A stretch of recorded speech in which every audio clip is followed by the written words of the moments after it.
What is up, all? Nick here from Creative Image, and I promised you guys another video today, and we're going to be adding to our series of fake photographer, and the photographer we're doing today, his name is going to be right here, and Brandon is really awesome. He's a really talented photographer from New York City. I'm about 20 minutes away from him in Long Island, so it's pretty cool to see these photographers doing these kind of things so close to me. So what I want to do is I want to take a picture, which I've already done on my computer. I'm going to show the image right here. And this is my dog Indy. If you guys know, you follow my videos. And what we're gonna do is we're gonna fake the style of Brandon. And I'm gonna show you guys what kind of toning he uses, what kind of palette, how he gets the images the way he does. And we're gonna talk a little bit about the images that he produces. So this is Brandon's Instagram feed right here. And what you guys see is that he does a lot of portrait, obviously, and he likes shooting into crystals with a lot of fairy lights. His starter pack usually includes like old 80s sunglasses, which you could get anywhere. Amazon. I picked mine up at Aldo. If you guys have an Aldo near you, it's a shoe store that sells a lot of vintage stuff. You can get it there. You could get it. H&M has them if you guys have that near you, or you can just order them online.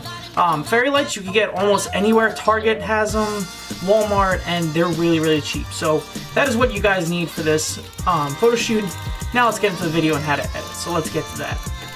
Alright guys, so like I said, here's the image that I'm going to be using, and he was a little tired, so I kind of took advantage of it, because that way she lets me take whatever the hell I need to do. So, she was really sleepy. I kind of just lit up some lights behind her and threw some fairy lights on top of her. Yeah, so I've done these pictures with Kayla. If you guys follow me on Instagram, it came out like this. That's like really over exaggerated, and then like ones that I portrayed really nicely are these ones right here. That's kind of his style, but I want to show you guys how to do it with the pupper. I took a bunch of them, so we're going to use this one because I like it a lot. So we're going to be using Photoshop and Lightroom today. We're going to start in Lightroom and we're going to finish everything in Photoshop.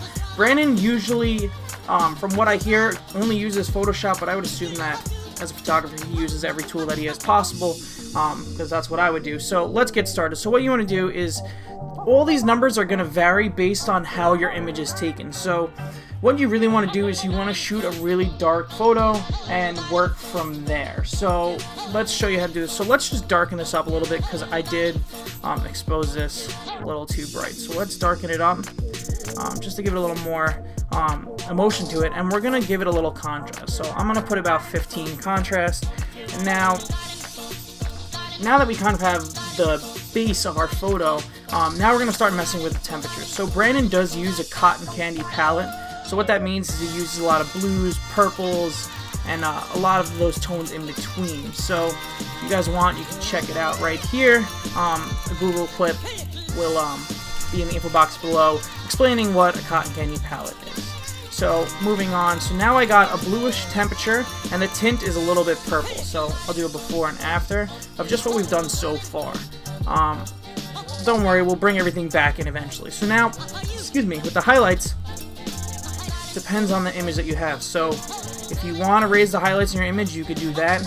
I would suggest lowering them a bit, and then you're gonna raise the shadows a tiny bit, or you could crush your shadows. When she has a black lab, we're kind of just gonna give a little bit of shadows, otherwise she's gonna look really flat. Moving to what's up next, what we're gonna do is we're gonna raise the whites just a little bit, nothing crazy, and we are gonna crush the blacks, and I'm gonna show you the reason for doing this. So I'll show you that once we get to the tone curve. So moving to presence, I usually don't use clarity. It depends on what you're shooting. Like this is a dog, for instance. If you're shooting a model, I try to stay away from the clarity, or at most only give +5. But what I'm gonna do, since Indy has a lot of time here, I'm gonna raise the clarity to about +5. Like I said, we're not gonna touch vibrance, and saturation we are gonna bump up to about 10 to 15. Now moving on to the tone curve. This is where your image starts to take place.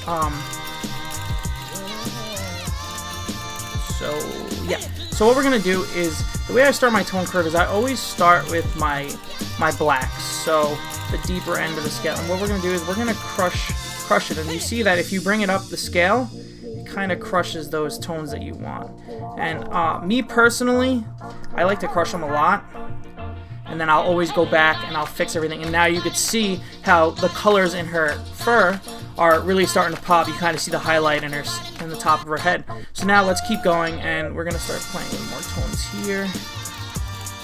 Give it that. The whites or the highlights. It's all by ear. So I kind of like the whites.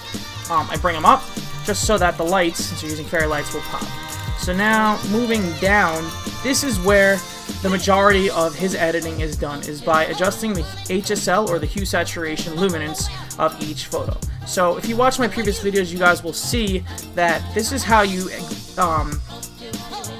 guys adjust certain colors hue, certain color saturation, and the brightness of the color that you choose. So if you see here, you have red, orange, yellow, green, aqua, blue, purple, magenta.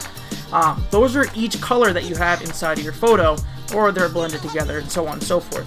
So what you do is, in his photos, he usually crushes the top 3. So he brings them down, I'd probably say around 15, 18, play it all by ear, but these 3, red, orange, and yellow, are always dropped to the negative side of the scale. So they're making things a little more pink, a little thing more red, and a little bit more orangey. So you already see that it kind of has that nice magenta cotton candy color. And now, I usually don't touch green, and what he does is he makes the aquas more blue and the blues more aqua. So you could see already in the lights over here, just by adjusting this, they kind of go blue. You don't want it too much, but I like it. And the hue for the purples, the tough part of his photos is bringing out the purples and magentas in photos, because majority of the time they're really lacking unless you fill in the magentas and purples yourself by using a different light with a gel over it. So what we're going to do is we're just going to give it a little bit of purple and a little bit of magenta. Now the saturation. So now you'll kind of see that some of the colors are a little like wonky, I guess we'll call it. So what we're going to do to this is we're going to lower the saturation of majority of the colors except purple and magenta. What we're going to do is we're going to bump those up, because like I said, we want to get that out. So you guys will see here that the image is really starting to take place, and the magentas are really predominant, and you see the blues obviously. So we're getting in the right direction. So I'd say we're probably about 50%. So these, I play with everything. What I like to do is I like to go with both sides of the spectrum just to see how it looks, and that's how you get your colors. So I like that a lot. And now let's go to luminance. So now what you do here is, this is all pretty much by personal preference at this point. It depends on how your tones were shot. It depends about a lot of things. How well it was lit, if it's in total darkness, ISO you guys were shooting at, and yeah. So what I like to do is I just like to adjust a bit of them and get it the way I want. And now that I have this here right now, what I'm going to do is I'm going to go back to my my highlight shadows, whites and blacks, and I'm going to do a little bit more adjusting. So I think I'm going to crush the blacks a little bit more to about 18. The whites I like. I think I do want to drop the exposure to -1. Okay. So now we're going to move down to split toning. And now what this does is it enhances your photo by putting colors in your shadows and your highlights that you choose in a panel right here. So for the image of Brandon's photos, what we want to do is we want to make the shadows blue. So if you guys see here in my already presets, I already have 2 blues set. So I have one that's a little darker and I have one that's a little lighter. But we're not going to use these. We're going to use something pretty similar to this color right here. But what I want to do is I want to make this about 228. And I want to bump up the saturation to about 17. And with that, there, let me turn it off for you, and that's on.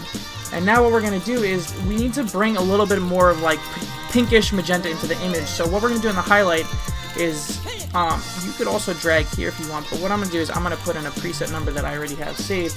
And what we're going to do is we're going to do 295, and then the amount of saturation is really light on this one. We're going to want to put about 4. Just to dim it out a little bit. And what you could do is you could adjust the balance so it's the amount of each of the colors, so the amount of highlights and shadows. So 0 right here obviously is just neutral, and then if I move it to the left it's more blue, if I move it to the right it's more of that pinkish magenta. So I'm going to keep it about -9 because I like that a lot. And now moving down to sharpening, this is like kind of the final portion of editing in Lightroom. So what we're going to do is we're going to put a base amount of sharpening.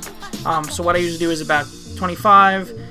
the radius 1.0, and so on and so forth. Now, when it comes to noise reduction, depending on what ISO you guys shot at, I would not put a lot. Like you guys can see, this was shot at 5,000 because I shut all the lights off in my room. It was pitch black, and I just tried to get the way I could. So what we're going to do is we're probably going to put about, that's even a lot. I'm probably going to put about 8 of luminance, sorry, and that'll just do it justice. I would not do overkill, just to kind of clean up the overall image.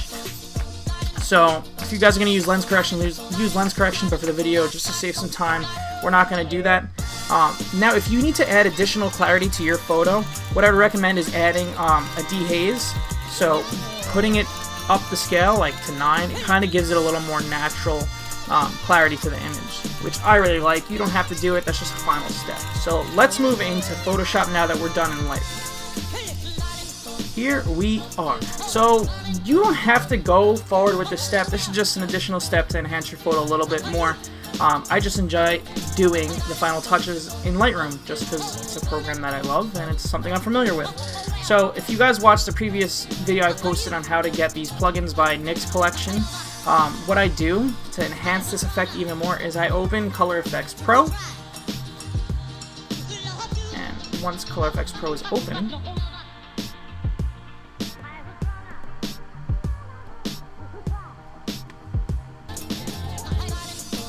once it opens right here, I automatically go to the cross-processing palette. And now what that does is it allows us to further enhance the tones. So like if I scroll down, I could go to like BO2. I could pick different ones that'll enhance it. Like CO4 kind of gives a little bit more of a cool magenta tone, which I really like. And now, let me see. Now you just kind of play with one that you really like. So I kind of like CO4. And what I could do is I could even crush that a little more, which I really freaking like.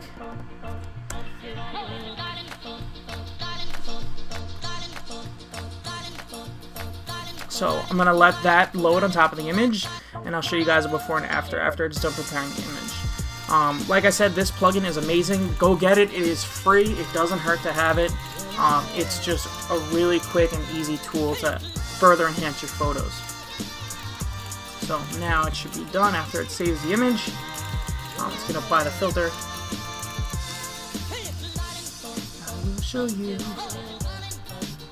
Bam. So this is before, this is after.